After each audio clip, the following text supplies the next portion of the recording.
ગરમીની સિઝનમાં ગોલો ખાવાનું પસંદ કોને ના આવે? ઘરની વસ્તુ બિલકુલ હાઇજેનિક હોય છે.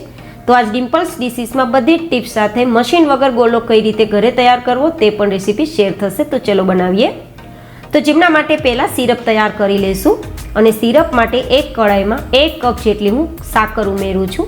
તમે સાકરની જગ્યાએ ખાંડનો ઉપયોગ કરી શકો છો. અને હવે 1/3 કપ જેટલું પાણી ઉમેરીશું. અહીંયા આપણે સાકર લીધી છે તો 1/3 કપ જેટલું પાણી છે. જો તમે ખાંડ લેતા હોય તો 1/2 કપ જેટલું તમારે પાણી ઉમેરવું. અને હવે આ રીતે આપણે ધીમા ગેસની ફ્લેમ પર આપણી સાકર ના ઓગળે ત્યાં સુધી આપણે ચલાવીશું અને આપણી આ સાકરને ઓગાળીશું. મિત્રો, આ રીતે ગરમીની સિઝનમાં તમે ખાંડની વસ્તુ કરતાં તો સાકરની વસ્તુ બનાવીને ખાશો તો તમને અંદરથી નેચરલ ઠંડક મળશે અને અંદરની જે ગરમી હોય છે, પેટની ગરમી હોય છે અને બહારના વાતાવરણમાંથી મળતી ગરમી હોય છે તે બધી જ ગરમીઓમાં રાહત આપશે. અને સાકરનો સ્વભાવ ખૂબ જ ઠંડક આપનાર છે. તો ખાસ બને તો ગરમીની સિઝનમાં ખાંડના ઉપયોગ કરતાં સાકરના ઉપયોગનું વધારે પ્રમાણ રાખજો. અને ઘરે આપણે ફેમિલી માટે ગોળા તૈયાર કરતા જ હોઈએ તો પછી ફેમિલીને હેલ્ધી એન્ડ હાઇજેનિક વસ્તુ ખવડાવવા માટે મારા મત મુજબ તો ખાંડ કરતાં સાકર બેસ્ટ જ છે.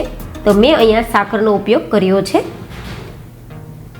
બહાર આપણે ગોલા મોંઘા પણ પડે છે અને સેકરિંગવાળા ગોલા મળે છે. પ્યોર સિરપવાળા ગોલા મળતા નથી. જ્યારે આપણે સેકરિંગ કે સિરપ કરતાં પણ સાકરના પાણીથી તૈયાર કરેલા સિરપનો ઉપયોગ કરીશું મિત્રો. તો હવે તમે થોડી જ વારમાં જોઈ શકો છો કે આપણી સાકર બરાબર ઓગળી ગઈ છે. આપણે અહીંયા કોઈ તારવાળી ચાસણી નથી કરવાની, પરંતુ માત્ર તેલ અને ઘી જેટલું ચીકણું હોય ને તેટલી જ આપણી ચાસણીને ચીકણી કરવાની છે. તો આ રીતે આંગળી અને અંગૂઠા વચ્ચે ચેક કરવાનું. તેલ જેવું લાગે તો સમજવાનું કે આપણી ચાસણી તૈયાર થઈ ગઈ છે. જો અત્યારે કોઈ તાર નથી બનતો, માત્ર તેલ જેવું ચીકણું જ લાગે છે તો મતલબ ચાસણી તૈયાર થઈ ગઈ છે. તો ગેસની ફ્લેમ બંધ કરી દઈશું. અને હવે હું અહીંયા 1 ચપટી જેટલું નમક ઉમેરું છું. જો કે ઓપ્શનલ છે, પરંતુ કોઈ પણ મીઠી વસ્તુમાં થોડું નમક હોય તો વધુ વસ્તુ સ્વાદિષ્ટ લાગે છે, એટલા માટે ઉમેર્યું છે. અને 2-3 ટીપા જેટલા લીંબુનો રસ નાખું છું, જેથી અહીંયા આપણે શુગર ક્રિસ્ટલાઇઝેશનને રોકી શકીએ. કારણ કે જેમ જેમ ચાસણી ઠંડી થશે તેમ જામવા લાગશે અને તે ના જામે તે માટે આપણે થોડું લીંબુનો રસ ઉમેરેલો છે. હવે બધું જ એકવાર મિક્સ કરી દઈશું. અને મિક્સ કર્યા બાદ હવે આપણી આ ચાસણીને જુદા જુદા 3 વિભાગમાં આપણે ડિવાઈડ કરી લઈશું, જેથી આપણે 3 પ્રકારની ફ્લેવર તૈયાર કરી શકીએ. તમે જેટલી ફ્લેવર તૈયાર કરવા માંગતા હોય તેટલા વિભાગમાં તમારે ચાસણીને ડિવાઈડ કરવી. તો હવે હું અહીંયા પહેલાં લગભગ 1/8 ટીસ્પૂન એટલે કે ચમચીના 8મા ભાગનું રોઝ એસેન્સ એક બાઉલમાં એડ કરી રહી છું. બીજું હું અહીંયા ઓરેન્જ એસેન્સ એડ કરી રહી છું.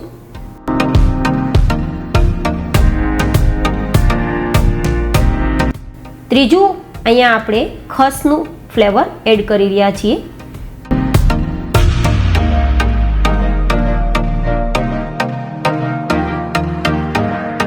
તો મેં અહીંયા જે રીતે એસેન્સનો ઉપયોગ કર્યો છે, જો કે તમારી પાસે એસેન્સ ના હોય તો તમે માત્ર કલર ઉમેરી શકો છો.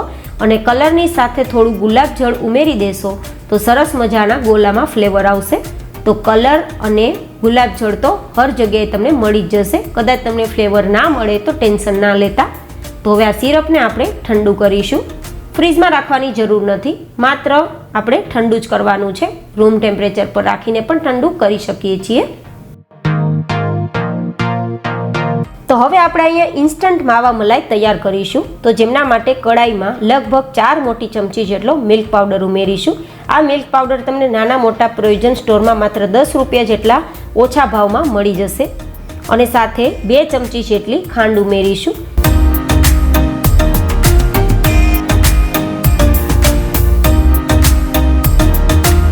હવે અહીંયા આપણે 1/4 કપ જેટલું દૂધ લેશું અને બધી જ વસ્તુને આપણે સતત ચલાવીશું અને ગેસની ધીમી ફ્લેમ રાખીને આ રબડી આપણી થોડી ઘટ થઈ જાય ત્યાં સુધી આપણે ચલાવીશું અને કૂક કરીશું. હવે આપણી ગેસની ફ્લેમ બિલકુલ હાઈ ના થવી જોઈએ. જો ગેસની ફ્લેમ વધુ હાઈ હશે અને આપણે નહીં ચલાવીએ તો આપણું આ રબડી છે તે તળિયે બેસી જશે, કારણ કે આમાં મિલ્ક પાવડર છે તો ઝડપથી બળી પણ શકે છે. તો ખાસ ધ્યાન રાખવાનું, સતત ચલાવવું પણ જરૂરી છે અને ગેસની ફ્લેમ ધીમી રાખવી પણ જરૂરી છે. હવે તમે જોઈ શકો છો થોડી જ વારમાં આપણી રબડી ઘટ થઈ ગઈ છે. હજુ પણ આ જેમ ઠંડી થશે ને તેમ ઘટ થઈ જશે. જો આ રીતે ચમચાની પાછળ કોટિંગ થઈ ગયું છે, એક લેયર્સ જેવું થઈ જાય છે, મતલબ આપણી રબડી થીક થઈ ગઈ છે. તો હવે ગેસની ફ્લેમ બંધ કરી દઈશું અને આ રબડીને એક એક્સ્ટ્રા બોલમાં ટ્રાન્સફર કરી લઈશું, કારણ કે આ રબડીને આપણે ઠંડી કરવાની છે. કોઈ પણ વસ્તુ આપણે ગોલામાં ઉમેરતા હોય એ વસ્તુને આપણે ઠંડી કરીને જ ઉમેરવી, જેથી ગોલો છે તે ઓગળે નહીં.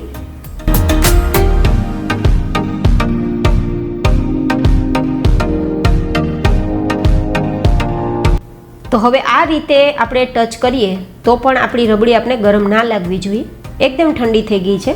તો હવે આ રબડીને ચીલ કરવા માટે આપણે ફ્રીજમાં થોડી વાર રાખી દઈશું.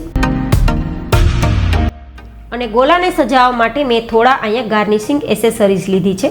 તમને ઘરમાં જે અવેલેબલ હોય અને જેનો ટેસ્ટ પસંદ હોય તે લઈ શકો છો. મેં થોડા ડ્રાય ફ્રૂટ્સ, થોડી તૂટી ફૂટી, થોડી જેલી, થોડી ચેરી, થોડા ચોકલેટ દાણા અને થોડી ચોકલેટ સળી લીધી છે. તમે તમારી પસંદ પ્રમાણે વધઘટ કરી શકો છો અને ના હોય તે સ્કીપ પણ કરી શકો છો. હવે આપણું સિરપ પણ ઠંડુ થઈ ગયું છે અને આપણી રબડી પણ ચીલ થઈ ગઈ છે. મેં અહીંયા 1 સ્કૂપ જેટલું મારવાડી સ્પેશિયલ આઈસ્ક્રીમ લીધું છે. તમે કોઈ પણ ફ્લેવરનું આઈસ્ક્રીમ લઈ શકો છો અને ના નાખવું હોય તો સ્કીપ કરી શકો છો. આ આઈસ્ક્રીમ ઘરે જ બનાવેલું છે. આ આઈસ્ક્રીમની રેસીપી તમને ડિમ્પલ્સ ડિશીસમાં મળી જશે. હવે હું સૌથી પહેલાં મશીનની અંદર બરફને કઈ રીતે ક્રશ કરવો તે બતાવી રહી છું. જો કે મશીન ના હોય તો ચિંતા ના કરતા, વિધાઉટ મશીન પણ તમે ગોલાને ક્રશ કરીને ઘરે ગોલો બનાવી શકો છો. તે પ્રોસેસ હું તમને આગળ બતાવીશ.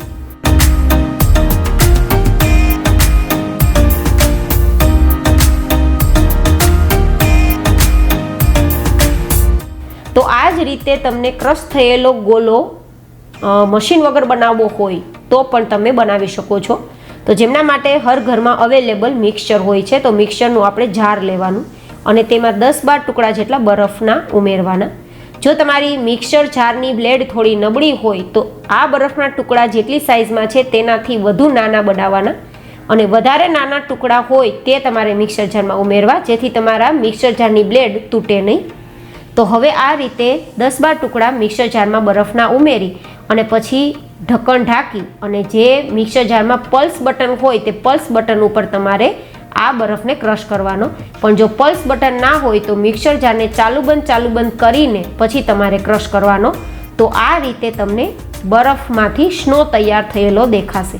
જેવી રીતે આપણે બર્ફીલા પહાડોમાં ફરવા માટે જઈએ અને જે રીતે આપણે સ્નો દેખાય છે ને, બસ તેવો જ આ સ્નો તૈયાર થઈ ગયો છે. જો આ રીતે હું દબાવું ને તો એકદમ બરફનો ગોલો તૈયાર થઈ જાય છે. છે ને આસાન ઘરે પણ મિક્સર જારમાં ગોલો તૈયાર કરવો. તો હવે આપણે આ ક્રશ થયેલા બરફના ક્રશને આપણે આ રીતે દબાવી દઈશું, જેથી એકદમ ગોળ ગોળ રાઉન્ડ તૈયાર કરી શકીએ. અને પછી કોઈ પ્લેટમાં ઊંધું વાળી દઈશું, જેથી આપણે ઉપર ડેકોરેશન કરી શકીએ. હવે તમારો વિષય છે કે તમારે ડેકોરેશન કઈ રીતે અને કેટલું કરવું. કોઈ પણ પ્રકારના ગાર્નિશિંગમાં યુઝ થતા આપણે એસેસરીઝ એડ કરી શકીએ છીએ અને બાકી આપણે જે સિરપ બનાવેલી છે તે સિરપ પણ એડ કરી શકીએ છીએ. તો આ સિમ્પલ આપણો ગોલો તૈયાર છે. તમે આ ગોલાને ગ્લાસમાં ભરી અને પછી સળી લગાવી અને બાળકોને ચૂસણી ગોલા તરીકે પણ તૈયાર કરીને આપી શકો છો. બાળકો બહુ જ ખુશ થઈ જશે ઘરના ગોલા બનાવીને તમે આપશો તો, કારણ કે ઘરે બનાવેલા ગોલા છે તો હેલ્ધી અને હાઇજેનિક તો હશે જ.